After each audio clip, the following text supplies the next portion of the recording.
Okay, preparing to live stream. Do you mind if I ask a question? No, go for it. How often do you meet? We meet every first Friday and third Thursday at 7 p.m. But for April, we're going to be doing April 8th. We'll be doing an open mic salon discussion type of thing, and that starts at 7 o'clock also. If I put my email address in, could I get any kind of notice or anything? Yeah, put your email in the chat and we'll take care of it. No problem. Okay, cool. Thank you. All right, let me go check.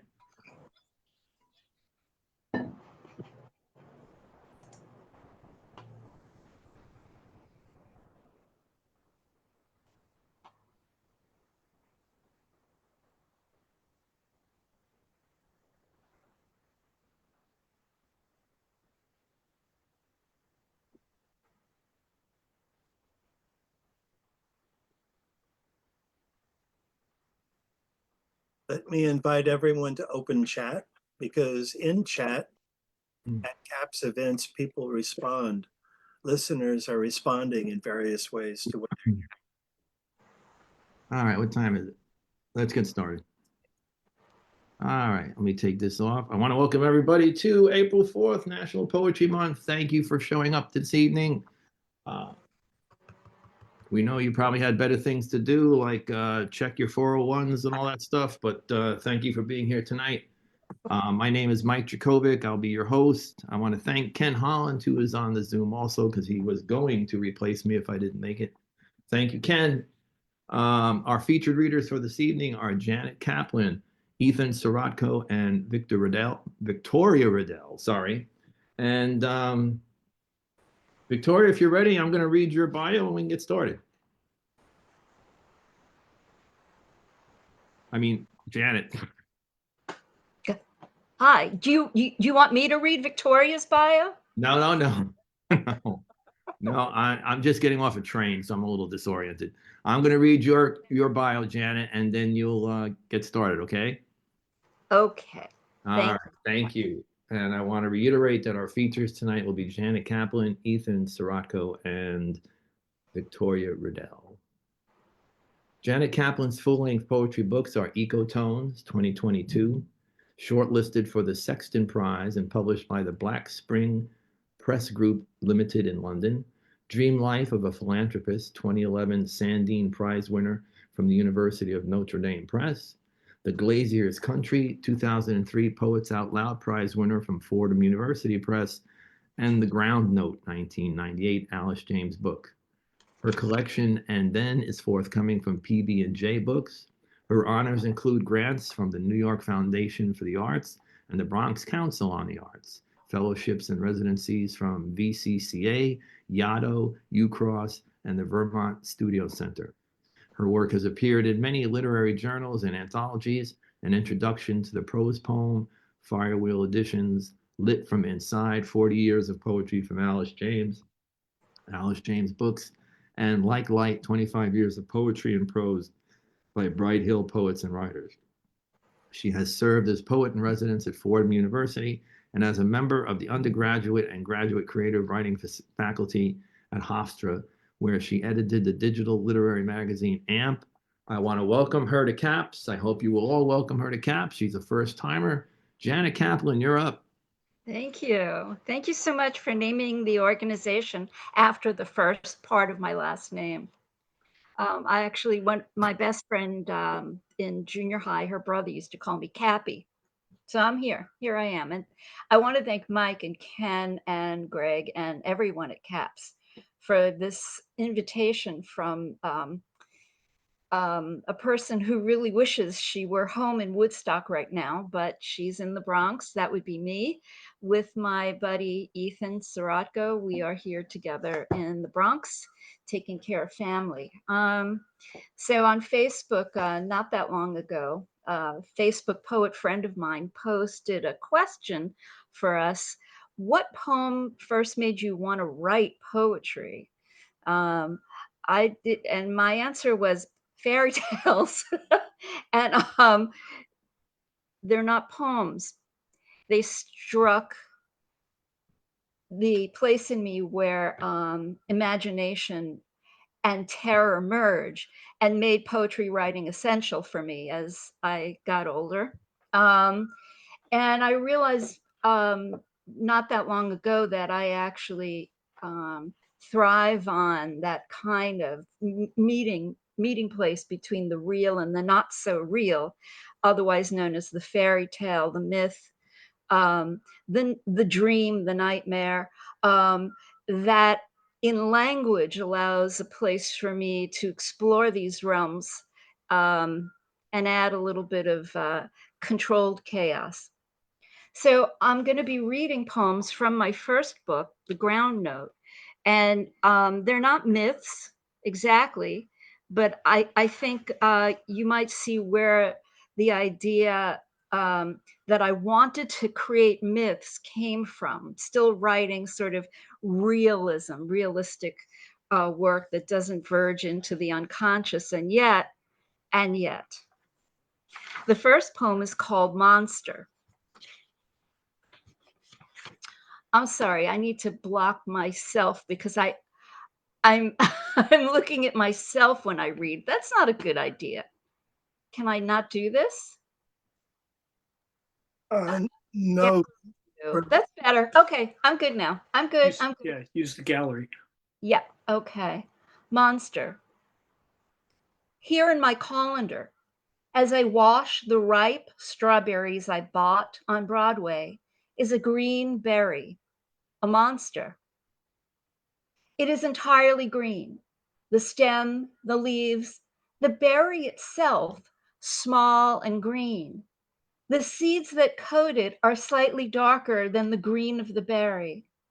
Looked at head on, it's a green sun emitting green petal rays. And it's hard, has the hardness of something born too soon, something born dead and put in a jar.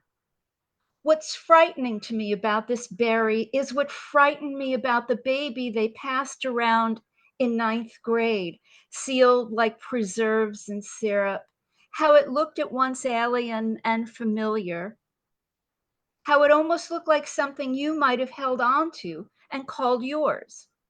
Once near 92nd Street, I saw a woman with a 1-year-old in her arm. The woman was swaying as though she might faint, as though she were a stick of margarine melting in a pan. She smiled, the way someone on heroin smiles before they nod off, and she was nodding off. But just before the child slipped like a carton of eggs, she jerked awake. In her other hand, she had a cucumber, its green peel shiny with wax, a few bites gone. I saw her try to fit it into her baby's mouth, but the baby patted it as if it were a doll whose hair needed smoothing. The child looked happy, as children look before they're old enough to know anything's wrong, when a drugged mother about to fall asleep in the middle of Broadway with you in her arms is the definition of mother. What do they know? If the sun is green, then it's green, and that's fine. If they're born dead and put in a jar, well, clearly this is how life was meant to be. And the other poem, all too real, is called This City. So there's a line here about looking back and some 5 years ago, add a few more years. This city. I was about to say, if you've never lived in a city, but what I mean is, if you've never lived in this city. I was born in this city, and while I don't want to talk about the Bronx or why I left it, I can tell you 100 Guatemalan sweaters tumbled from garbage bags this morning on 85th in Amsterdam. Fierce blues, purples thick as the pulp of grapes, vibrant, almost violent reds slipping from the black glossed bags. They reminded me of exotic birds trying to lift from oil slick pools. A man in a somber suit stood waiting for the bus, and I imagined him headed uptown to a funeral, but here he was, waylaid by cardigans, a flock of wool sleeves, and his bus rerouted for the street fair. I hoped that he'd change his plans and linger by the cactus stand or the used coat sellers, at a cookie maker's or the vat that smelled thickly of grease and salty fries. I wanted to stop, skip whatever I'd been on my way to, not buy anything, but take it all in, the way last night the moon was taken in through the canyon of each cross street in Midtown. As I rode a late bus home, each street's separate moon dangled from a chain of silver buildings. The bus went up Avenue of the Americas, over to Broadway, past the Cineplex, remember those? With pulsing marquee lights, a billion syncopated bulbs orbiting the names of stars. While my bus was stopped, I tried to focus on one bulb, an individual with a destiny, its own on-off thing. If it went out, the whole pattern broken. Just now I'm listening to a small crowd, 5 years back in Uptown in the Bronx. An unlocked door, a kitchen doused with gasoline, a struck match. Fire rising in V formation from the 3rd floor to 4, 5, 6. 6J. Don't forget 6J. Pound the door harder. Are they home? Already gone? It's 3 a.m. Fire hoses hiss and sink in the dreck of our flooded lobby. Mrs. Consino's slippered feet are frozen and soaked. Marcia keeps her bird's cage held high. There's a body in the alley. Someone jumped. They won't let us see. Where's Mrs. Miller? She needs her walker. Who struck the match? A jealous who? Before I let them go, I should say the who is elsewhere now, serving time in a different story. Today he's still in this one, with the old woman on 5, both Martinez kids who crawled under their bed, and the girl who leapt in her multicolored robe, sleeves on fire, and landed on her spine. I tell you, there's no room inside a person, inside this city. The way those lights race around the marquee, you can't see them as separate anymore. So a few books later, I leapt into myth, surrealism.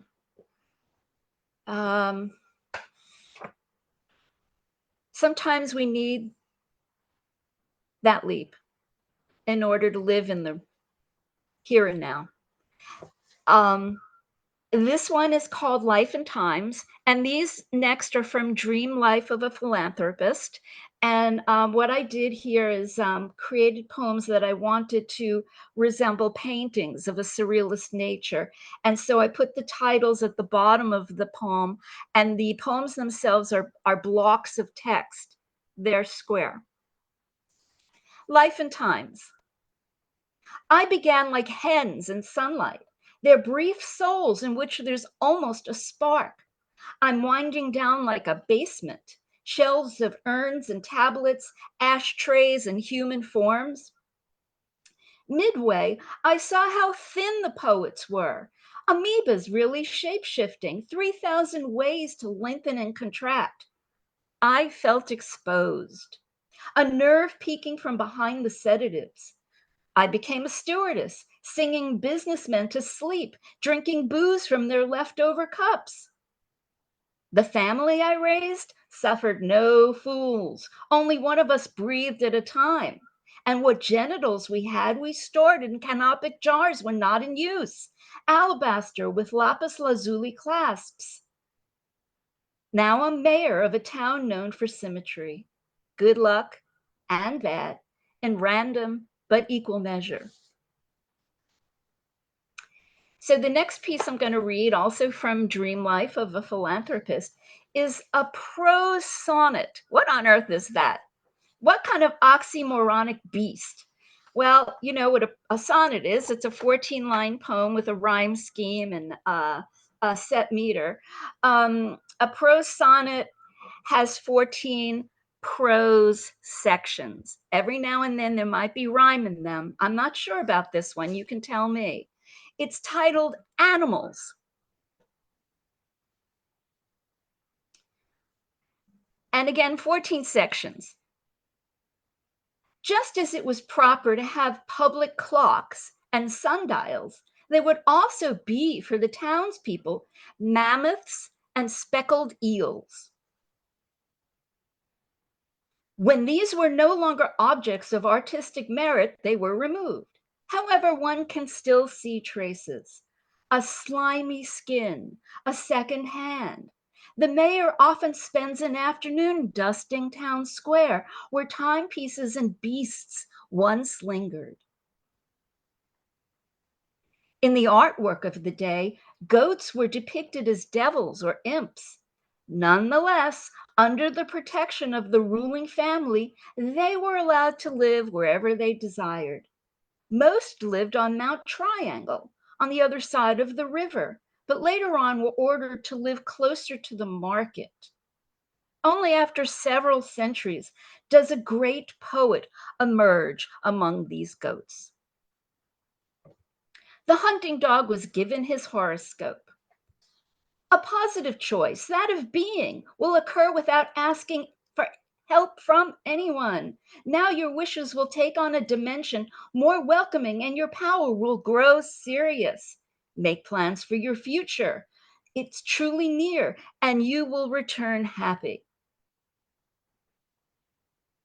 Kiss me 1,000 times over. The cow knew her Catullus and also her moderns. The thick wheel of earth, she recited, its tire moist with oblivion. Dear Monsieur Pelisse, forgive me for not having written sooner. I haven't been myself. Perhaps I suffer a case of withers, but in my imagination, you have been angry with me. Do you still believe that I am jealous? Your enthusiasm for the painting of my Suzette was taken with great equanimity, and I assure you that I possess only the mildest sense of rebuff, that you prefer the cat herself to me. Sincerely, Marie Lepelage. A rotifer, any class of minute and usually microscopic but many-celled aquatic invertebrate animals having the anterior end modified into a retractile disc bearing circles of strong cilia that often give the appearance of rapidly evolving wheels. And so the woman and her gazette continued their stroll. At the corner of Broadway and 22nd, they spotted the love object walking south with his antelope. His antelope was aglow. Perhaps they had made love earlier in the day. The woman turned away quickly before she could be recognized, and an encounter was avoided. But tender feelings surfaced and made themselves known in the gait of the gazelle, which became slower and more awkward over the months and years that followed. From the Prairie Chicken's Journal. Still, there are times I want to draw closer and explain, but I too will disappear. Of course there are whales in the subway. The doctor who pushed me onto the tracks knew it. The women with their cloisonné rings know it. Even the burn victims and the men who fall in love with Jesus, they know it. They come aboard to ask forgiveness and they know about the whales. This room has only one way in, and it was a narrow one. Through the cockroach, wrote Clarice Lispector. The boysenberry resembles a salmon riding the Q train. A flying squirrel resembles a missive too personal to send. The iguana knew better than to tell the boysenberry how she longed for it. In this, the iguana resembled the leaves of a primrose upon which a limited war has been waged. Carry me away, little mouse, eating your black eyelid meal. I'll wear a party dress, seams sewn with brie. The baker unlocks his freezer. He has horsehair slippers to dance the tundra tango, all in a day's work. Let's go, little mouse. The hounds clang open the gates and the sun rises, its fangs dripping gold. On prima facie evidence, all cockroaches share a number of similar features. It will not be necessary to speak of these. It is the differences among them that cause bad dreams. Excellent. The next poem, this is a true story. The next one is called Blackout. Your neighbors are stuck in time, the night of the blackout to be exact, telling it again, how they were bathing the dog, everything goes dark, Shirley screams, Buster full of shampoo runs howling through the house, and goodbye rugs. Unearth the radios, each at the same frequency, the same newscaster casting to a million heads. People in emergencies are jovial and giddy. Lynn stranded in stilettos on the bridge's steel mesh. Someone stops traffic and gives her a lift. There's hope, God's labile mind to cling to. Shepherd the children past the filthy corridors and out onto the street. On the corner is a candlestick and a picture book. Next time, I won't let them near me. I am so lonely, is the story of the magician, withered and hunched. Do you remember when your hair ran through his fingers? How his torchlight came so close, it singed your skin. Okay. A few more from Dream Life. This one is titled Newscast. Dear correspondent, how will this story end? Will you kiss my scars or run the tape of lead trickling through the soil? I watch your thoughts speed up on the evening news. They're like mice scritching behind my stove, like the sky beyond my window, flowing fast, agitating the trees, like branches pulling at the water, and rabbits skittering along shore, prisoners of one side or the other. It's easy to lose the scope of events while the river lurches side to side, hypnotic. I want to hold your hand and dance. You're a drum. There's a drum beat in my wrist. Let's live in the woods, hidden by leaves. Let's make love on a mattress of ants.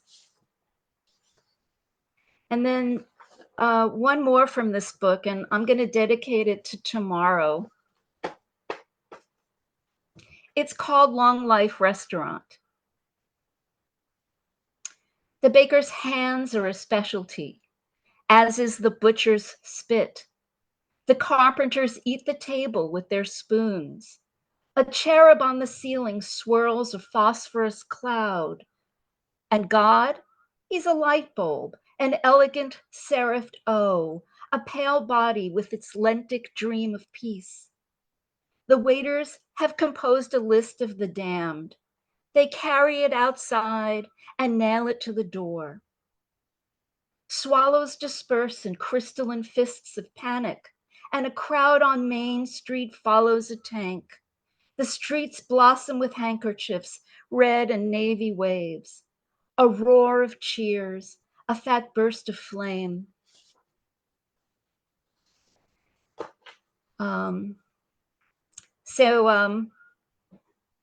My forthcoming collection, thank you to PB and J Books. These some of them are more flash fiction-y, but I'm not reading prose. I'm reading some prose poems tonight, 2 of them, and then I'll finish with that. This one is titled Returns. I offer a bowl of my milk to the calf, and it drinks. Now the bowl contains a snake. I offer the snake a pomegranate, and it eats. I offer the pomegranate tree to the ground, and the rain accepts the wood, the fruit, and the soil that grew them. I'm as close to the wild world as floodwater. Like floodwater, I run down subway stairs and sewers, across fields of mammoth tusks and uprooted roots, rising with the sea. Phones are charged, flags fly full mast, church bells ring their very special hours. There's a sudden leafing in the night. Plants glow beneath high-intensity lamps. When the lamps go out, liverworts and mosses pitch their shallow roots. Cryptospores spread their spores. Undersea bacteria belch oxygen from their slimy coats. I offer lightning and fire, and I say, let there be. Letting is an expansive concept. I think of rooms to let and spheres, and I'm struck by how little has changed. I strike myself as the same form, the same current, the same I what sees. I let there be leftovers, clippings, exchanges, and returns, a quiet sense of remorse for the shapes that did not work, didn't last in this climate or that age, and whether they will work in some other time or place in the future does not matter. I will offer and offer until it all returns to me. And I'll end on a poem titled X, having nothing to do with the social media website. X, anchored at sea, dredging it, looking for, who knows, exiles, externals, the X'd out, bringing up net loads of too small fish, weeds, detritus. Others on deck examine the loads. Across the expanse, unwavering wash of olive green, a gray-blue dome, ideas of land eons away, drifting and swaying, resuming course, a long haul for some irreplaceable someone, inexplicable something. Gulls dive and swim, sea mammals cavort, following the wake. At night, nets are mended by moon or candlelight or kerosene or high lumen beams. It's been said, you'll get pulled up with tomorrow's load, that you're only waiting to be found. Thank you. Thank you so much. Nice. Beautiful. That last one, Jeff. Thank you. Beautiful. Thank you. Listening to a Really? poetry reading. Oh, and waiting his turn. Hey, Janet. So he's not with us. Is that you? Yeah, it's Hi. Mike. Yeah. Janet, it seems like our third feature hasn't checked in yet, or she may not be coming. Could you do another one? Victoria's not here yet? I don't see her yet. Yeah. Could you do another one? Yes, but can I tell a Victoria and Janet's story? A little more? Yeah, go for it. A million years ago. How's that? For a long time ago.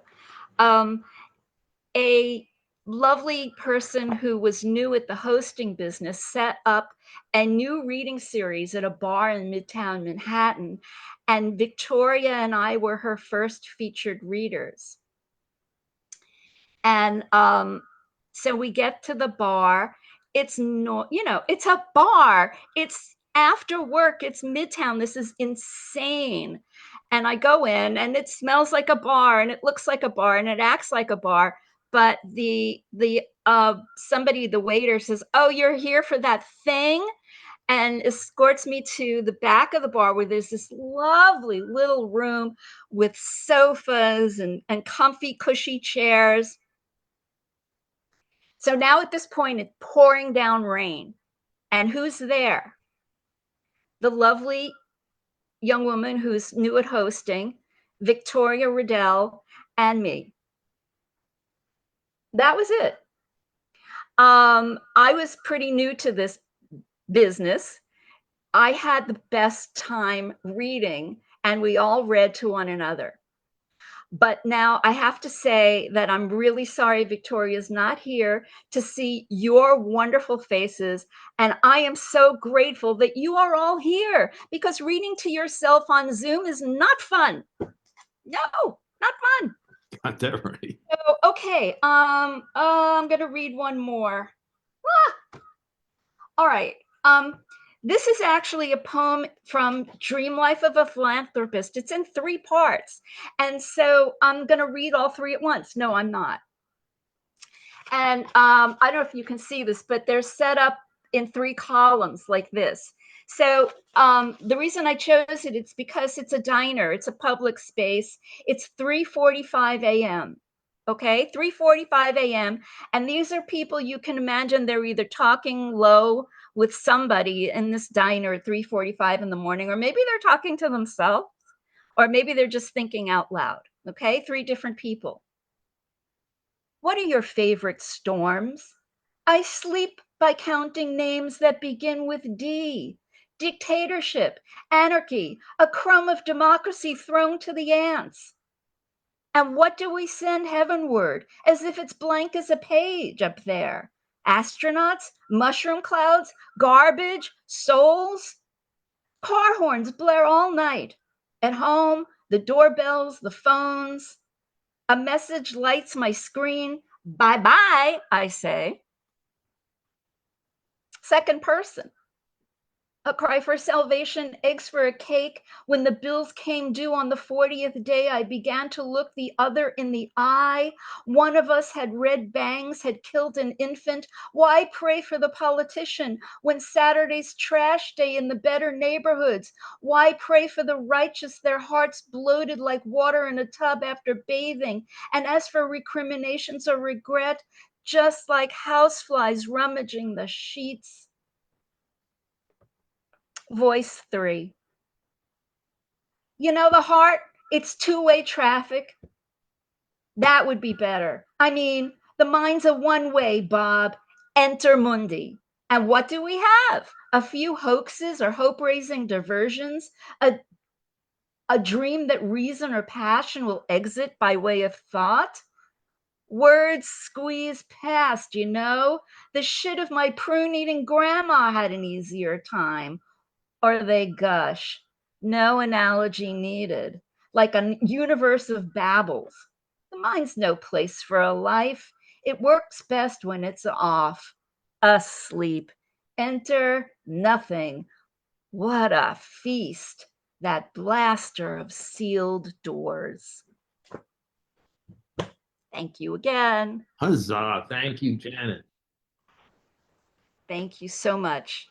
Thank you for letting me be weird and bizarre. Thank you. Yay! We always welcome the weird and the bizarre. Truly wonderful work, Janet. Wonderful. Thank you. Thank you. Thank you so much. And do we have Victoria yet? I haven't seen her yet. She hasn't showed up yet. Anyone wants to say a word or two to Janet, please do. Or we'll move on to Ethan.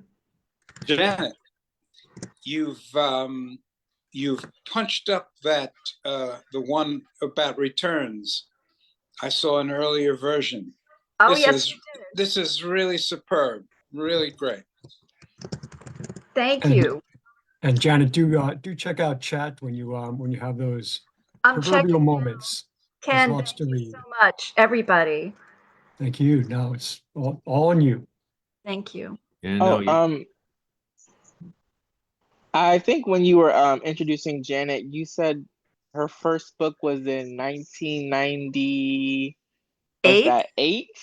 Yes. Yeah, it's a long time ago already. So Yeah, I was thinking like you've been writing for so long and like I just want to no, like not like in a bad way. I'm sorry, but I'm I'm young. I was born in a late 94, so bloomer. like knowing like how you've grown as an author, as a poet over the years, and kind of seeing you pull from each book is really inspiring. And I just wanted to say thank you for sharing today. And you're just so, as you said, you peculiar in that way, and it's just very lovely to see. So I just want to say thank you.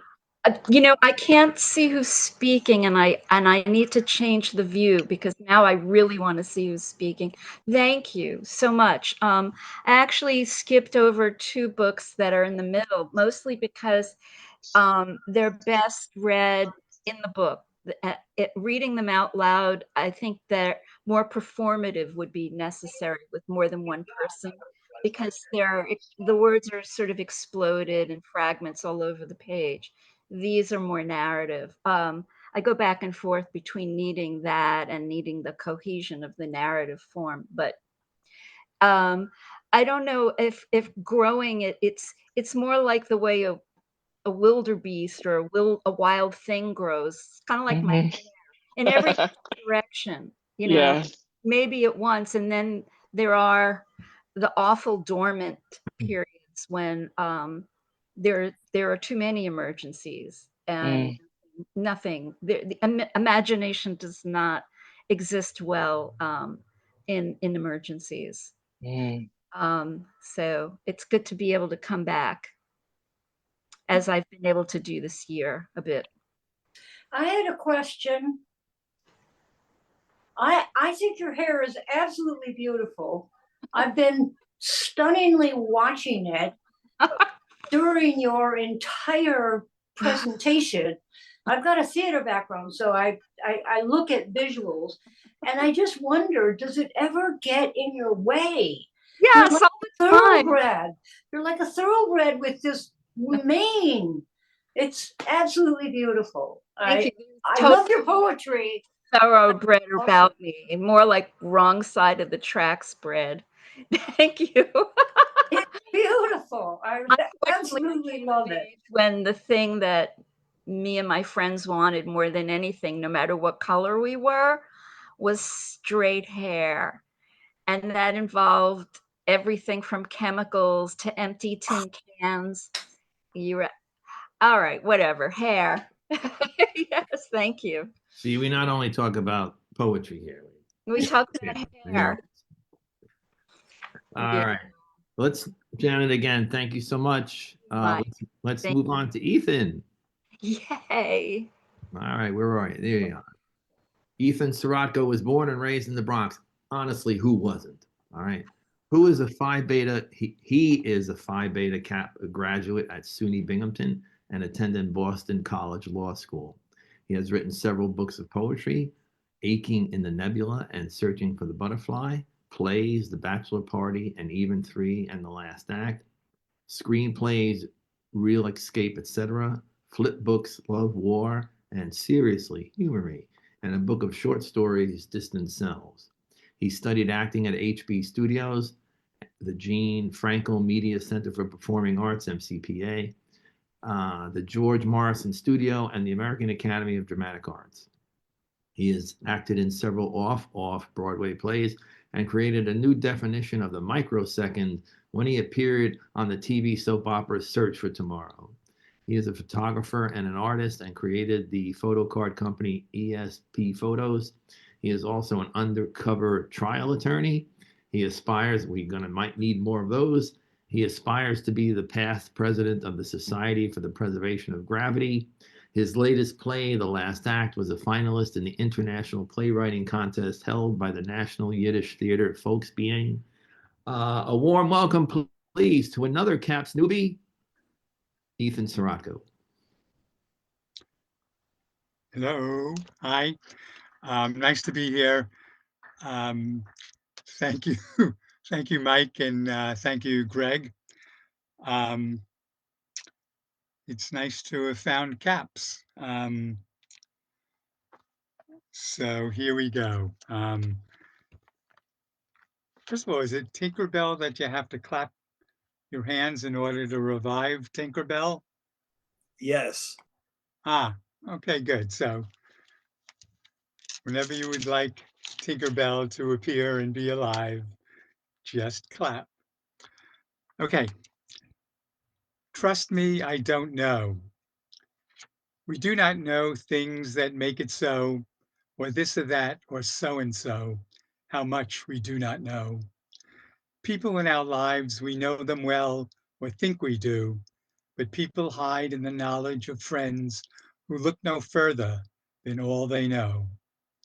A flower's open face embraces the sun, an open heart, mine to yours, open secrets that hide other secrets that dare not know the flicker for fear of becoming the flame. To know the slight, so light, irregular beat of a heart, the breath that's held a split second too long. To share what we do not know is to share our lives in quivering trust.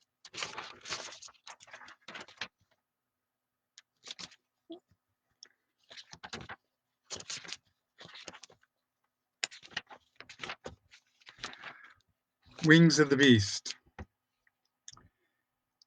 Because it is this way with us, each a separate wing dipped in honey and vinegar on either side of the beast aloft, panicking when the other wing stops its flapping, too dazzled by sun of self to restrain ourselves, to learn whisper glide, sustained notes easy in mercury sky, sweet with abstinence, matchless compassion, our lives braided together by flight, heightened fear aloft, looking down, beat down, tread upon, souls.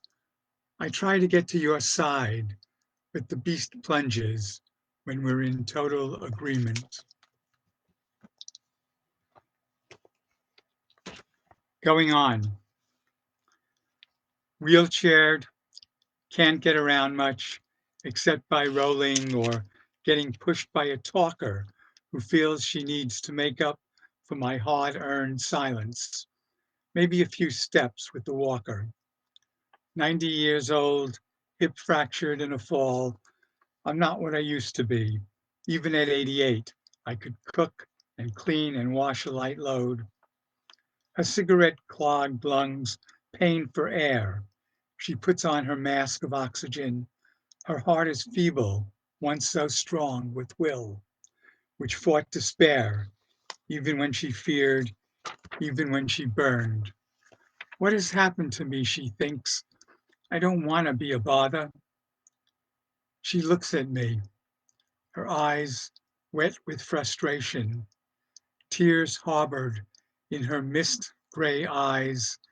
She aches to be gone to some better place, even as she hates to say goodbye. It is enough, she thinks. I cry inside my careful smile. I gently stroke Mom's thin gray patch of hair. The best place for her is no longer here. It never was. Someone's cruel dream delivered her into a hemorrhaging world wrapped in thin mercies. Perhaps a dream she's dreaming and I live in with dreams my own. Our love imperfectly real. I rock gently like a trawler in the ocean sea of night, afraid to come to shore.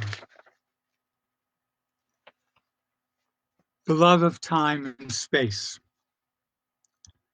A 45-year-old man goes out at night with his 10-year-old son to a street corner in their neighborhood under a perfect clear sky, where Saturn and Mars and Venus and Jupiter and Mercury can be seen together, aligned in a way that has not happened in 40 years. The man has binoculars and he can see the planets, but it is not strong enough to see the 3 rings of Saturn, the 4 moons of Jupiter, the red dew of Mars. The sun eagerly looks through the binoculars at this rarely occurring phenomenon, bubbling with excitement and wows and oohs and ahs, and the perfect clear sky feels even more perfect to the man. The man sees 40 years from now when he is lying in bed, plastic tubes attached to him, parched skin, heavy eyelids, pain doped with drugs. He hopes this fine sun will look at him and see this perfect clear sky and maybe say he saw the 3 rings of Saturn, the 4 moons of Jupiter, the red dew of Mars with his dad. So I kind of thought there should be another planet. So we have Jupiter, and I think we should have a planet where our esteemed president comes from, and that would be called Stupider. Anyway, little editorial. City views. This is in 3 parts. Excuse me a second. Am I loud enough, by the way? You're good. Yeah, you're good. Yeah?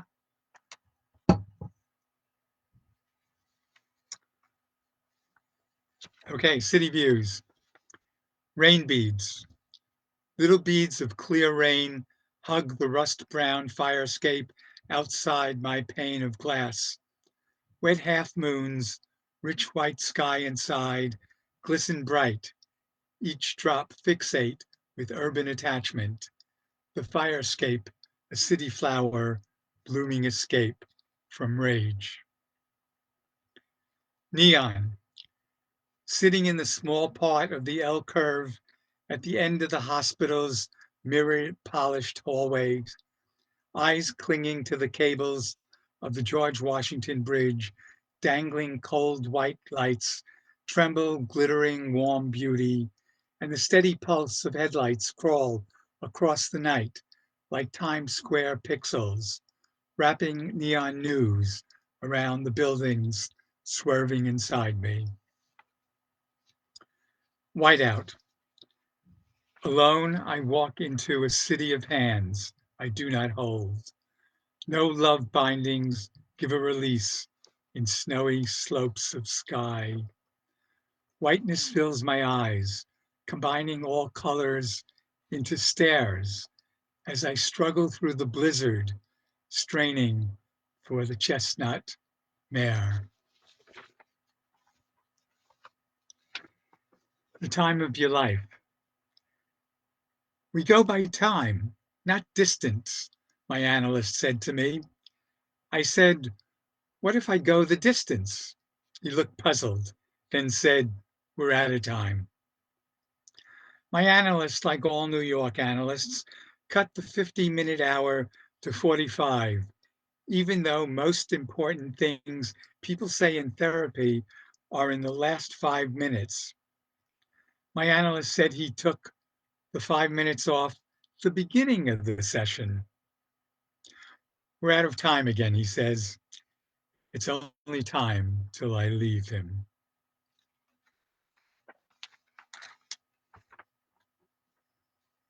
So, I lived in the Bronx till I was 8 years old, moved to Brooklyn the year the Dodgers left, 19 blah, blah, blah. And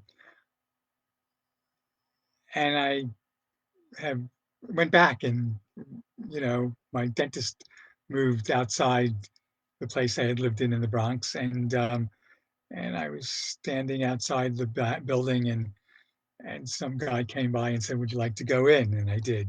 And then I came back and took pictures. But my parents came to this country in 1949 on Columbus Day. Couldn't get off the boat. My mom was sick as a dog because it was Columbus Day. Welcome to America. It's a holiday. Anyway, still, I stand on the street, palms down on the windowsill of our long ago first floor Bronx apartment and cry. The windowsill, the lid of your casket, the window you no longer peer out of. I seek to touch you. I seek to touch you. You died young, before my conscious memory could hold you. I did not go to your funeral. I was only 15 months alive.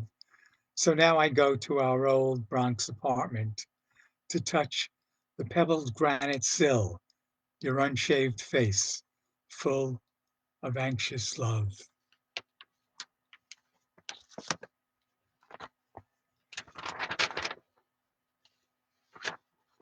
So they say that that no two snowflakes are alike. And some guy, scientist, whatever, went on a life journey to prove that he could find two snowflakes that are alike. Why, I do not know. Nevertheless, he did that. Proof. Why prove two snowflakes are exactly alike? Why prove God exists? Why prove your love for me? Minding your business. I was making love to my girlfriend who kept yelling, location, location, location. So we're opening up a store together. Real secrets. He kisses her softly, her lips full, natural, red dye for lips. She keeps looking into his eyes as she falls into the light blue pillow. Her eyes deep green. He expects dolphins. Her hair black, long black just below the slope of her white shoulders. Her skin so thin and fine, so gently embracing. He believes in the right light. He can see it's inside where she hides enough to make her real. Night Sprite Muse. On the thin strip of island beach, the ocean breaks, stars hallucinate me to see moving puzzles and dreams in black spaces. 4 points of light on the plain body flash white and red, moving past me into descent of the rising horizon, hovering a moment in my mind, too trite to be the true spaceship from my outer space life descending. I reach myself into the sky with my eyes. My mind plays games learned at some time of deep impression.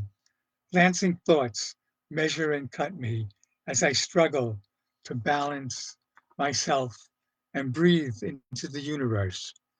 I dismiss thoughts of the dark figure who is huddled within his large shoulders on the stairs, creeping dark down to my observatory. Fear of nothing self, save self, exists here.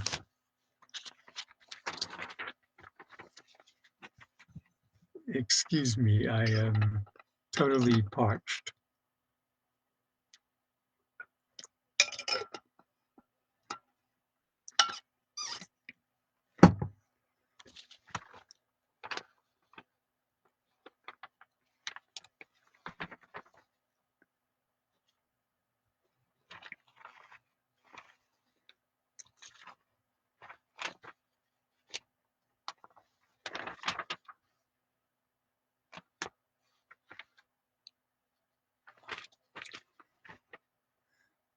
Sorry.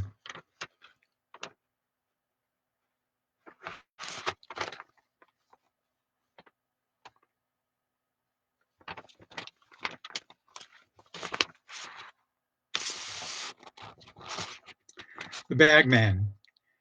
They said he couldn't fight his way out of a paper bag. What I want to know is how he got in the bag in the first place.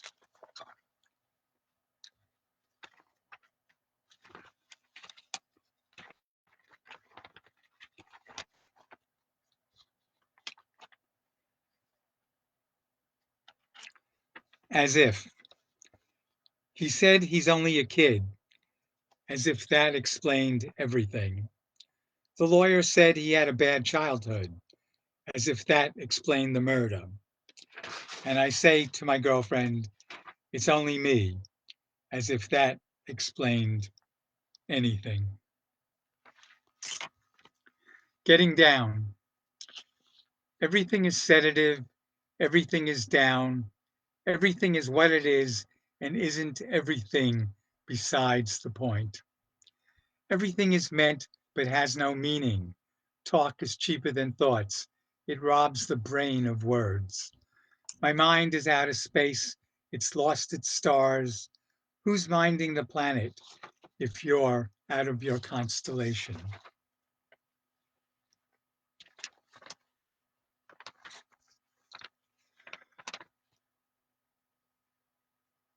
I was around at 9/11 and went to the Brooklyn Promenade after the planes crashed.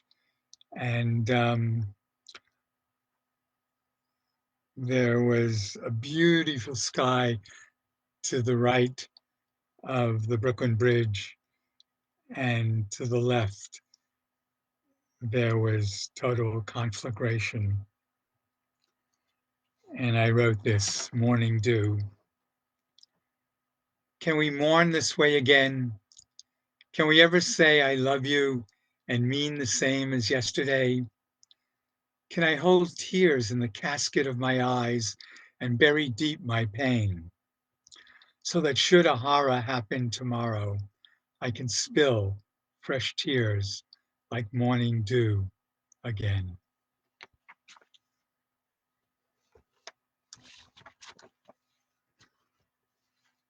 This is a work in progress. It's called Illusion. I got lost on a lonely trail, trying to compete with a frustrated snail. Who's to say what it's about? Only the dust-laden road, sleeping alongside the silvery brook, whispers to me, a star-pricked universe shimmering without answers, just stories. A child's fuzzy slippers, cusping dreams, loves yet unknown, pajamas with superheroes, unrealized, undazed, in dark night, too serious to be frivolous. A nighttime visit to Good Grief, Idaho, coffee at the Good Grief Cafe, of course. The silence of the overlook, looming, gentle giant, predators hiding, mute by distance, stealthy, screaming, nature takes its own. So there's something called ha-ha that was in a few centuries ago. It's when you have a landscape and there's a ditch to keep the cattle in, but the effect is so that you see one continuous piece of land, and it's called a ha-ha. The illusion of the uninterrupted landscape, we fall in the ha-ha, meant to contain livestock, preserve testamentary falseness, the interest of beauty, in the interest of beauty, to keep the prey interred in our imagination, to zhuzh it up. Zhuzh it up is to adorn something. You've got to hand it to yourself. And what's left of memory, where are the fragments from which I was created? During COVID, safe distance ambassador. When else? Are we all flaneurs? Those are people who stroll around and just look at other people in society. Apostle Paul says, we see through a glass darkly. We can only know things partially. Is it all kafab? Kayfabe is a term used in wrestling where people know it's fake, but they accept it as real. Are we all kayfabe?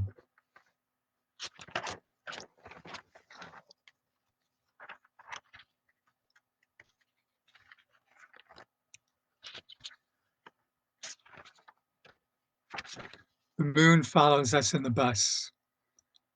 The moon follows us like a dream unremembered. The Catskills swerve between mountains, remembered lustful travel of long ago. Do we converge, or who we are, were, where? Is there any mercy in color? Is there any grace beyond spectacle in color? The rainbow biblically is God's promise not to deliver the earth. How's he doing? His promise is to destroy mankind by flood. Is that a loophole? There are places in Europe that house dementia patients. So a few of them build bus stops where buses never stop. But all the staff knows that when the patients are trying to get away, they find them at this illusory bus stop trying to escape, waiting. Are we all waiting at the bus stop? So my folks were from Poland, and the town was occupied by the Russians for 18 months when Russia split Poland with Germany. And the Russians were horrible. That's why when I see the things going on with Ukraine, it gives my heart an ache. In any event, when my parents, they had a radio actually, they heard that the Russians were coming, and my sweet sister, I waited, dear sister, I waited, I still wait. Please forgive me. We heard on the radio the Nazis were coming to our small Polish town. You were visiting me and couple. You came from another town. We heard the news, but you had left us to see friends or someone or somewhere. I didn't know where you were. I couldn't reach you. I waited. I would have waited for you forever. Maybe I should have. I had once let you go to the orphanage when our father remarried, and there wasn't room for everyone. I was your older sister. I raised you till you were gone. You will always be my little sister. I was scared. News came that Nazis were destroying everything in their path. I wanted to see your bright face, small, sad eyes. I wanted to wait forever, to bring you with me, to flee. I can do that now. I'm no longer a child. I'm grown up. I can save you. I was 18 then, married to couple. We need to flee, all of us, to flee before the savages come. I waited. I tried. My body soaking with fear. I looked beyond the houses, but there were only more houses and people trying to find a way out of town. I waited. I tried. I really did. You must believe me. I really tried with all my heart. Couple said it was time to go. I said I couldn't, I wouldn't. I cried, I couldn't leave you. My dear sister, my dearest sister. I pushed your stroller when our mother died. I held you. I always wanted to hold you. I held you, I wouldn't let go. My sister, I won't go. I'll wait for you. I didn't know where you are. God help me. Where were you? Please. Couple picked me up. I was screaming. Every part of me was screaming. I never felt so complete with will. I pounded my fist against him, but Couple was stronger. He slapped me once, hard. He'd never done that before. Never done that since. I saw tears in his eyes. There was no time to ask forgiveness. He said he loved me. He said he'd wait as long as he could for you, my little sister, my sweet. Couple forced me onto the wagon. I watched his figure grow smaller as the rickety wagon, clogged with people and a few possessions, moved slowly through the town. I felt it burning inside me, a slow, manic fire. I looked back and there was no one. We had left the town, rode all night, maybe even a second night. I can't be sure. I was taken to a small farmhouse where a few of us were dropped off. I slept in a stinking barn. I didn't sleep. Sleep and awakeness were the same bad dream.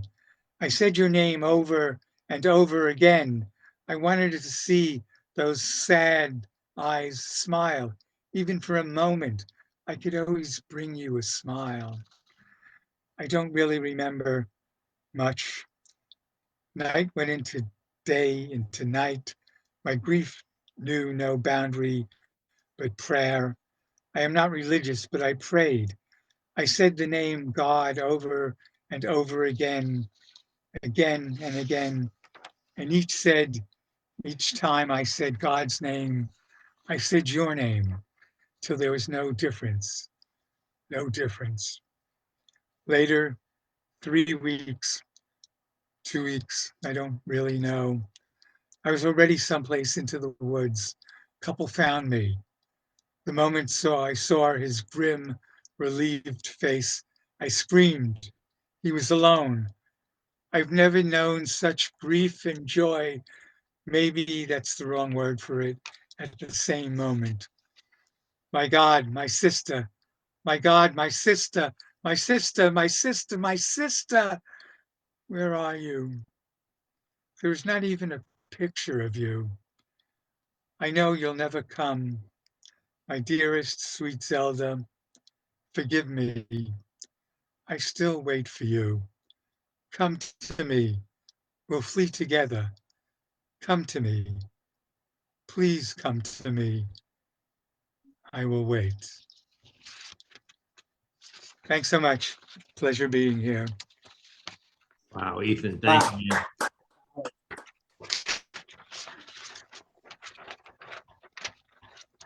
Thank you, Ethan. Thank you very much. Anybody want to say a few words? That was powerful. That was Yeah. heartbreaking. Beautiful. Thanks. Right.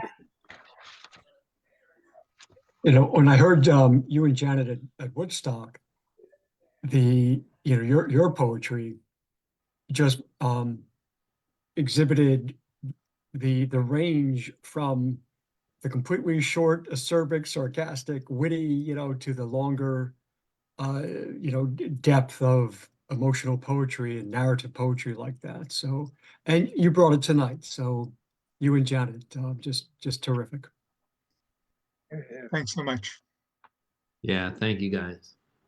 Ethan, you did a lot of theater, right? Did I do theater? Yeah. Do you down in the city? Yeah, like off I Broadway. think there's some people that I know that you know. Larry Singer.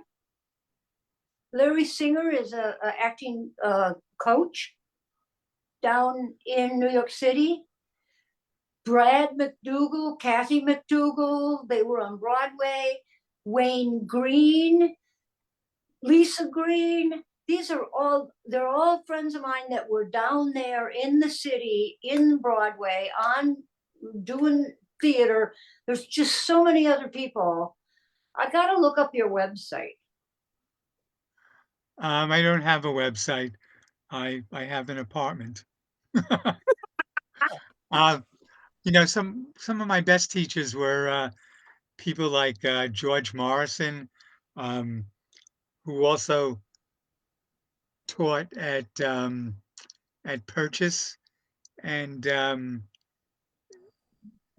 you know, he integrated so many different things into acting, like Feldenkrais, um, um, like creating a different language that actors could use.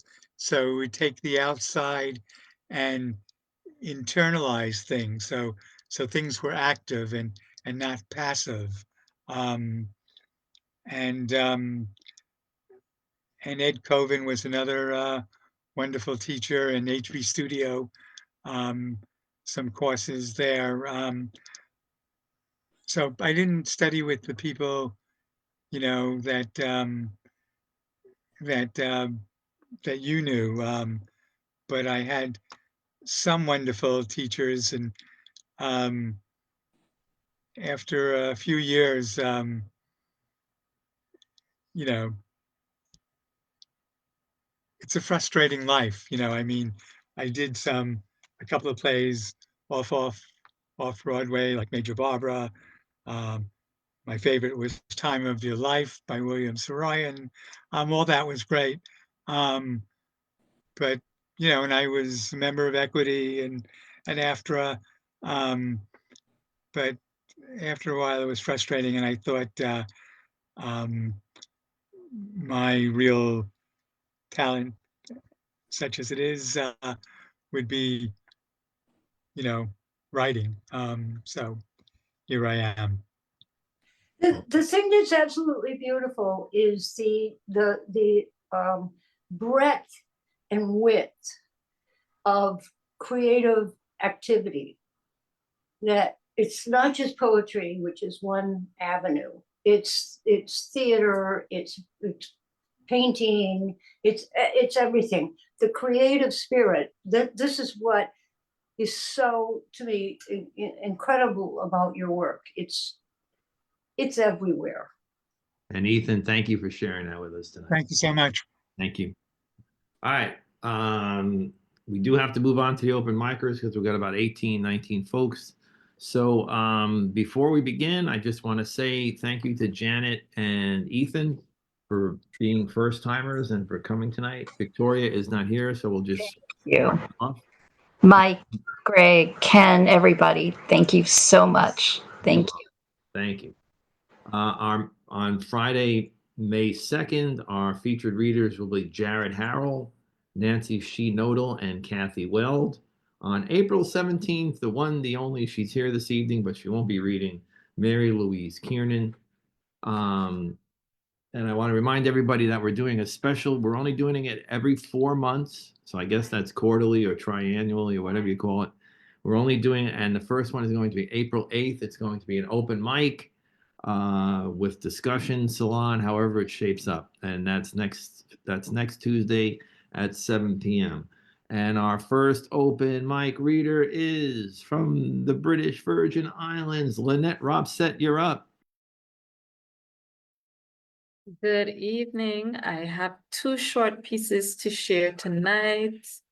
The first one is called Hollow Grave. I buried myself in this dark, hollow grave, enclosed in a crypt that was unevenly paved, trapped in a mind filled with disturbed thoughts, hope and joy non-existent, distanced, then lost. Voices in my head call for destruction, with some part of me showing reluctance. Accustomed to the darkness, I despise the light. In this hollow 8x4 space, I cry in the nights that seem too cold, a lost soul with no path, destructive because hope was lost from my grasp, depressed, suppressed, repressed, and distressed, disturbed because I failed all my tests. Life was a burden that I could not face to bear. My mind's hollow grave, now my permanent lair. That's the first piece. And on a lighter and brighter note, here is a lit candle. Your replies help me to conclude that you are unsure of your status in my life. Are you needing concrete evidence that I am true to only you? Why have you faltered and why do you worry about the status of my love when you know that you are the candle that is ever lit in my heart, with shades that will never let that fire dwindle?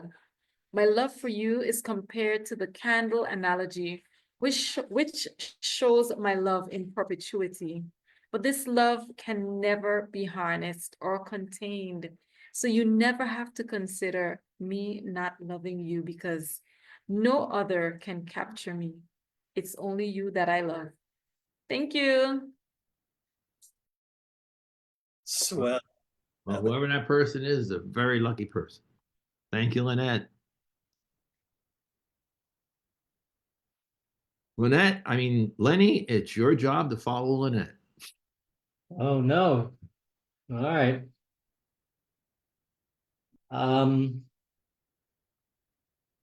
This is cheerfully foolish. And it has an epigraph that says, speak according to the madness that has seduced you. And that's Andre Breton. Sometimes I have to think about what I'm doing from a regional standpoint. Am I making a stand, planting a flag? Or are these genie pants just a message to the populace inside the Zoom boxes?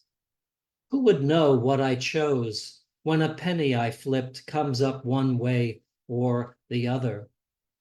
And I realize that when practicing making sense, the automatic flim-flam machine goes off and steers me, whether I like it or not, to the other pastures where I color the conversation with big, sloppy oils.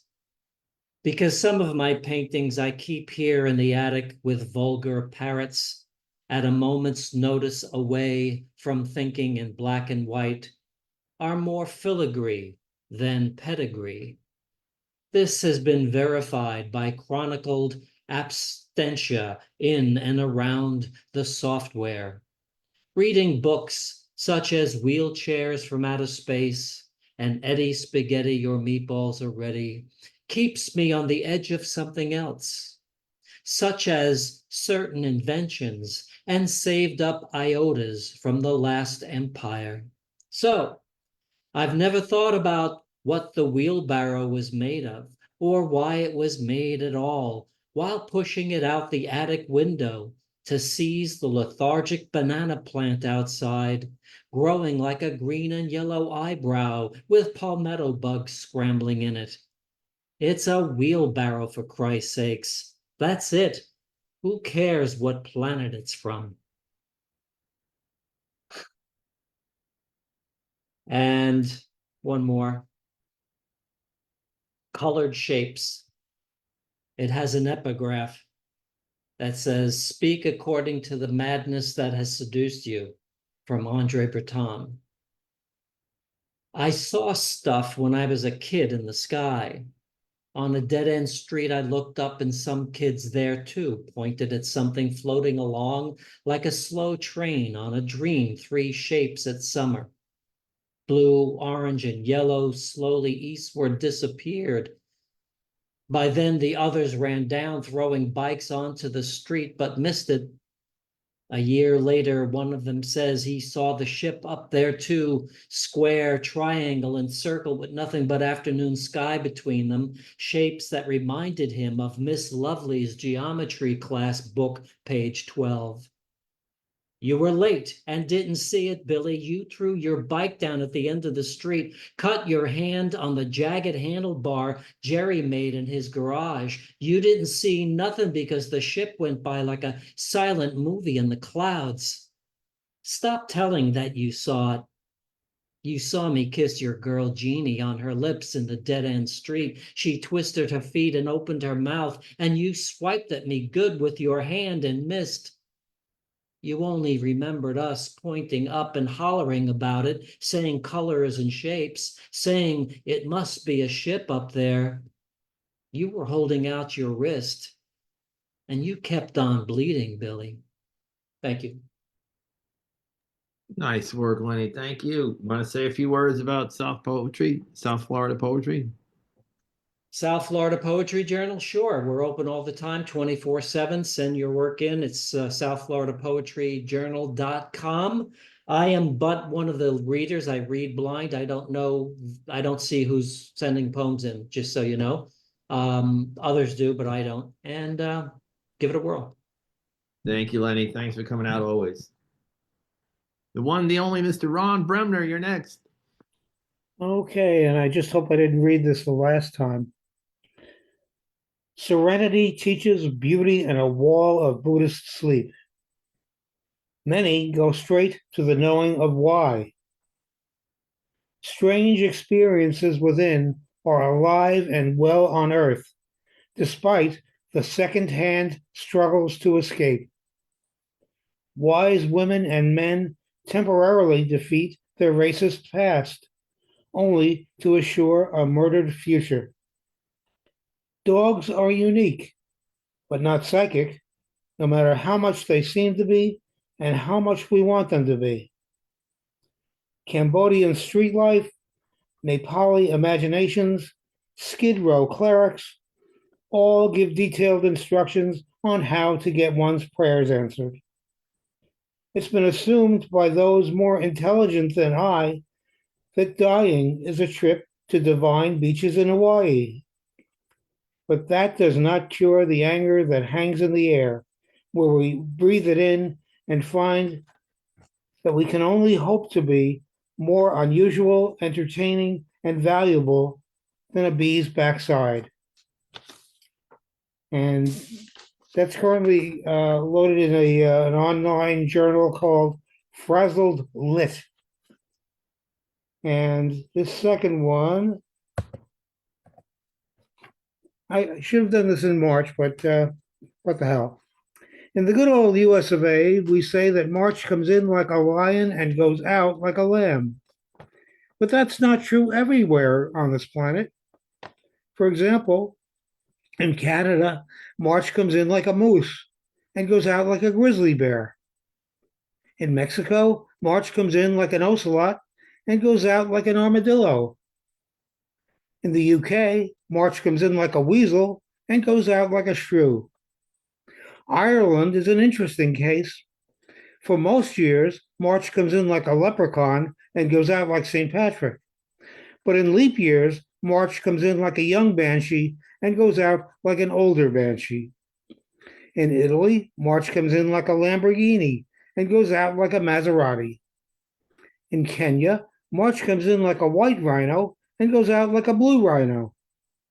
In Austria, March comes in like a Strauss waltz and goes out like Sigmund Freud's couch. In Brazil, March comes in like a samba and goes out like girls from Ipanema.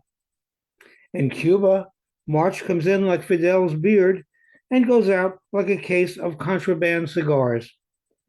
In Greece, March comes in like Socrates drinking hemlock and goes out like Sappho's girlfriends. In Australia, March comes in like a didgeridoo and goes out like a billabong. And finally, in Antarctica, March comes in and goes out like two left-handed polar bears. Thank you and have a pleasant day. Ron, that was great. Thank you. Excellent. That was excellent. It's incorporated. Wow.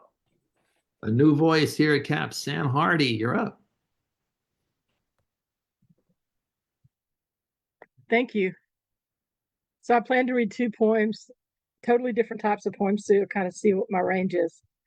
The first poem I want to read was inspired by a sculpture. Her name is Nancy Elizabeth Prophet, or her name was Nancy Elizabeth Prophet.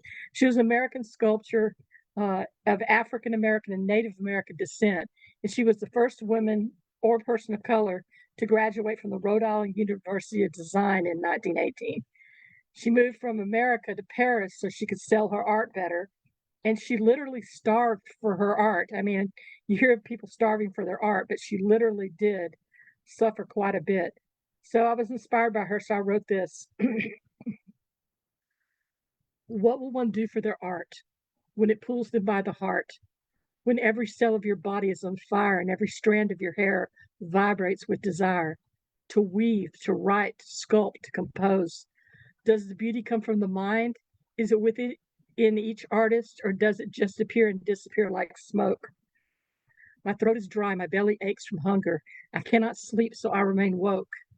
I eat at the ash of my desire to create, to paint a picture with my words that I cannot guarantee will ever be heard. I claw at the dryness in my throat. The ashes in my mouth long for the river of my mind, of my pen, stanzas of images of creations within.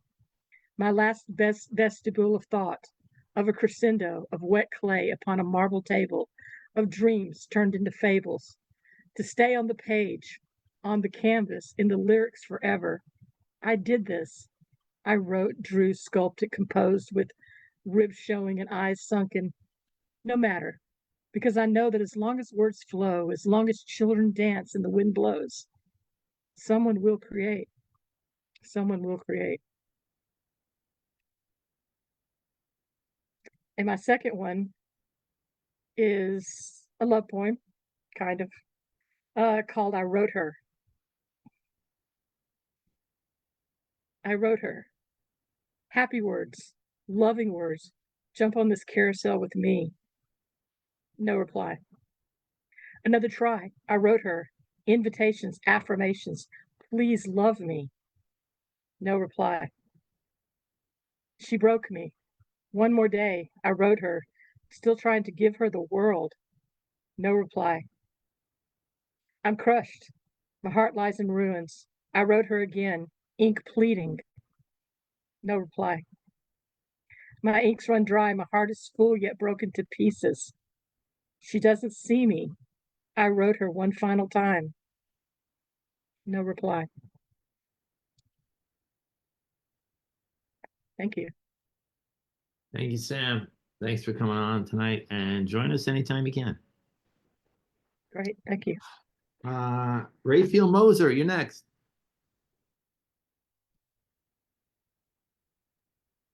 Hey, all right, thank you. First poem, I'll read two short poems. First poem is Baby Rivers. Tight baby rivers cut the property like the swarm of hush uprooted by thieves with their white stripes and vermilion collisions, formulaic in a wilderness inlaid with quills. Ciphers unfisted in the lapse of tangle and squall, mad growth lay ripening. And the second poem is entitled Misha's Nest.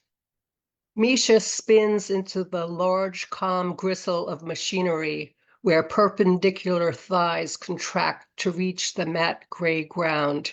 He is distracted by his elegant detritus, the rhythm of a spiraling arachnid, still plunderous plies pivot on. One practical blonde in the hood of Misha's musings, Slavic studded entrails of golden sparks forking his trickling fingers, is unrushed, sun-caked in the aleatory protocol paused between movements. He grasps her hand when he can. Thank you. Oh, Raphael, thank you. Sharp and good. Wow. Yeah, join us again, please. Thank you, I will. John Bartell, you're next. Okay, thank you. So this, I'm going to read one poem, and it's one that I wrote this week, and I typically like to let them percolate because they're never as good when the ink is still wet. But I just literally, before I logged on, found out that the Doge cuts are going to have a pretty serious impact on my family. So this isn't necessarily a political poem, but it is a protest poem. And just one real quickly, those of you who aren't as familiar with Texas as, say, Amanda, Midlands, Odessa is an area of great oil production. It's Permian Basin. And the oil, it's called that because the oil is from that time in history. So it's called Driving Through Midland, Odessa. Driving through Midland, Odessa is like the heel of a boot crushing a freshly flowered bluebonnet. Driving through Midland, Odessa, there is only one radio station, only one song, the low moan of a Permian dirge rising up 10,000 feet from a shale homestead through 18 and 5/8 inch diameter piping, broadcasted worldwide in flares, crowning an army of derricks. Driving through Midland, Odessa, there is a memory, excuse me, there's a memory of a land, a hostile land for sure, but one where flowers did bloom after the odd rainstorm, and antelope frolicked when not stalked by wolves, and people held wicked truths to their soul, as if they did not know the abundance of spirits watching them from the shale.